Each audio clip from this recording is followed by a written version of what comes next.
Hello everyone. Today I'm talking about personal boundaries. I'm going to describe what they are, explain why they're an important part of self-care, and give 4 tips on how you can start creating personal boundaries for yourself. My name is Deb, and welcome to Women Reinventing Midlife TV, where we aim to inspire women over 50 to thrive in a meaningful life that you deeply desire and deserve. So, personal boundaries are a set of rules or parameters that define how we're willing and not willing to be treated. They define what's okay and not okay in relationships, including our relationship with ourselves, how we care for ourselves, how we treat ourselves. Setting personal boundaries and upholding them is one of the most important parts of self-care. But a lot of people don't know what they are. They don't know how to identify when they need to be created, and they don't know how to begin creating them. And we're going to cover some of that today. If you frequently feel like you don't have enough time, you feel tired, drained, sometimes resentful, sometimes feel upset after certain interactions with other people, then there's a good chance that you need to start creating some boundaries.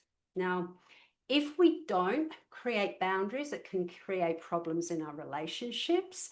It can cause burnout, adrenal chronic fatigue, and also lead to other stress-related health issues as well. The thing is, we already have those personal rules, and that is why we feel upset about certain interactions with other people. But mostly they're happening on an unconscious level, and that makes it difficult to explain them to other people and difficult to enforce them as well.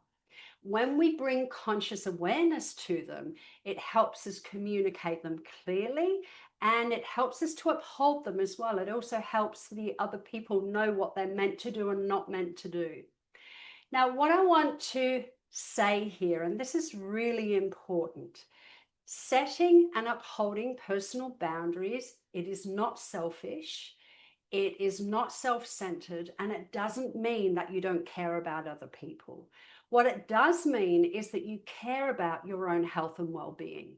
Because let's face it, the alternative means that you could end up suffering with some of those stress-related health issues. And that is not good for you. And it's also not good for other people around you as well, people that care for you and you care for them. Now, there are many different aspects of life where we can set personal boundaries and where personal boundaries may need to be set. And that includes, but it's not limited to, boundaries around time, boundaries around work-life balance, around friendships, around relationships, sexual, physical, mental, emotional, around finances. And I'm going to cover more about that in my setting boundaries video next month, where I'm also going to explain how you can communicate those boundaries in a really helpful, firm but kind way. But for today, I'm going to give you 4 tips to help you begin to understand or identify where boundaries might need to be set, how to begin creating them so that you don't feel overwhelmed or it feels impossible to do. Okay, so the first step is to identify where a boundary needs to be set and why it's important. So think about how you feel physically and emotionally in certain situations and why you're feeling that way.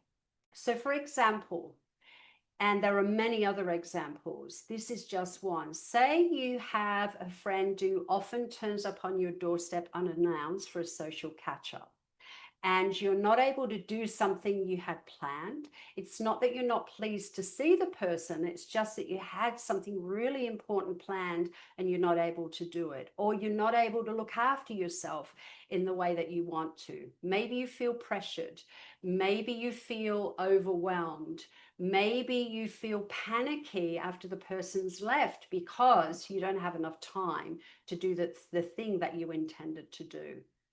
Look at the reason why you're feeling this way. Is it that you're an introvert and you like your privacy, that you like to know what's going to happen next? Is it that you value respect? Is it that you value balance? Is it that organization or stability is important to you? It could be a number of different things, and it is different for all people. So there are no two people that have the same values. There are no two people that have this all exactly the same things that are important to them. So a boundary for this might be something like you would like that friend to call first before she turns up. Or you would prefer if you could plan a social catch-up in advance. Maybe you need a few days notice. Just think about what the boundary needs to be here. So the second tip or step is to check in with yourself and notice if you uphold those kind of boundaries yourself, if you follow those rules for yourself in all of your relationships. What I mean by that is when you want to see a friend, when you want a social catch up, do you call first? Or do you give that person a few days or a few weeks notice in advance so that they can plan things around their time? Do you practice this yourself? This is really important before you even begin to communicate those boundaries for yourself. You need to know that you're congruent with that practice, meaning that you practice it yourself. Now, before I go into the final two tips, which are about communicating and upholding, please remember, if you're finding this content helpful, to subscribe to this channel because it supports me in supporting you.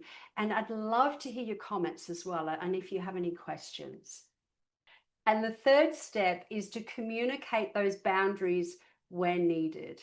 But, and there's a big but here because this is really important, if the relationship is important to you and you want to keep it, then it is essential that you wait until you calm down and you feel at peace within yourself. Never communicate boundaries from a place of anger, resentment, or feeling upset.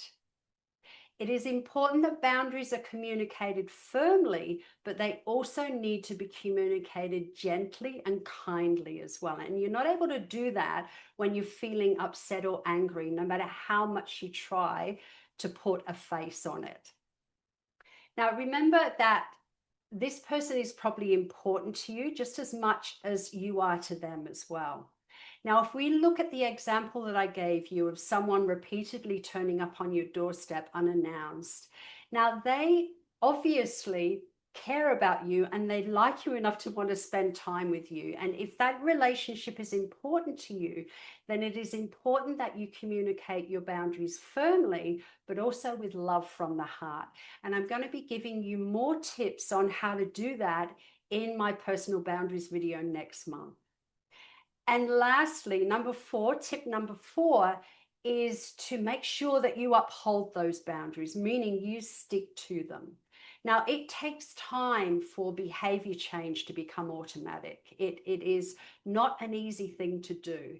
And if that person continues to show up on your doorstep unannounced and you cave in, then you make those boundaries really blurred for the other person. So it's important that you again communicate with kindness, but also make sure that they understand. Make sure that you stay consistent with this until that habit change of the other person becomes automatic. There may be times in the future where you can maybe compromise on the boundary for one reason or another, but until that habit change becomes automatic for the other person, then it is important that you stay consistent with your boundaries and continue to treat them in the same way as well. Now, next month, I'm going to be giving more tips on setting boundaries. I'm also going to be giving you some tips on communication and consistency as well. So make sure that you check in for that video. Now, if you found this content helpful, please remember to like the video, share it, subscribe to this channel, and click the bell for notifications so you're notified as soon as the next video comes out. Lots of love to you, and I'll look forward to connecting next time. Bye bye.